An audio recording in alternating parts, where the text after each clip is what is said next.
as a priest, you believed in the inspired words of God in His Scripture. How then do you accept the Big Bang Theory and not the 6 days of creation as written in the book of Genesis?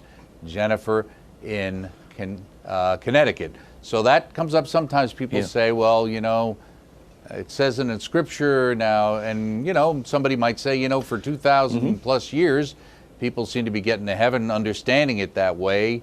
How can we understand it differently today without contravening what people believed before? Right. No, Jennifer, that's a good question. Everything turns on that word inspiration. You said, I believe in the inspired words of Scripture, and indeed I do. But as I was just saying in answer to the last question, Jennifer, inspiration has two viewpoints, the dictation view and the co-participative view.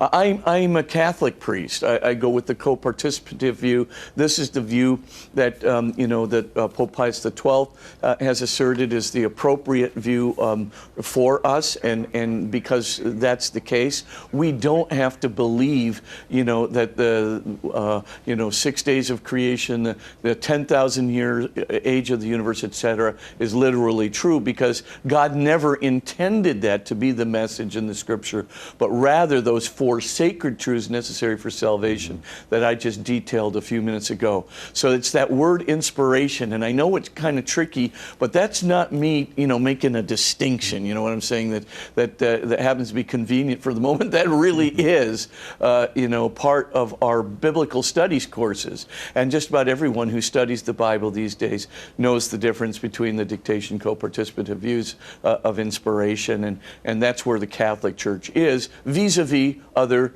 Christian denominations who do in fact hold the dictation theory. We simply don't. Okay. And we couldn't even have a papal academy of sciences, right? I mean, if we ruled out everything, right, that disagreed with the literal interpretation of the first chapter of Genesis, I mean, that'd be the end of the Papal Academy of Sciences. We'd have nothing to talk about. But of course, Pope Pius XII, luckily, was very, very enlightened on this and enabled us now to have that wonderful establishment, that Papal Academy of Sciences, where we have all kinds of Nobel Prize winners in it. And of course, not just a wonderful nexus between faith and science, but we allow one to sort of complement the beauty, the truth, and the goodness of the other. Science kind of, animating the beauty, truth, and goodness of the Scripture. Scripture animating the beauty, truth, and goodness, and giving salvific significance to the sciences. It's a wonderful complementarity, not in fact, a bifurcation or some kind of a contradiction. Right. But great question, Jennifer.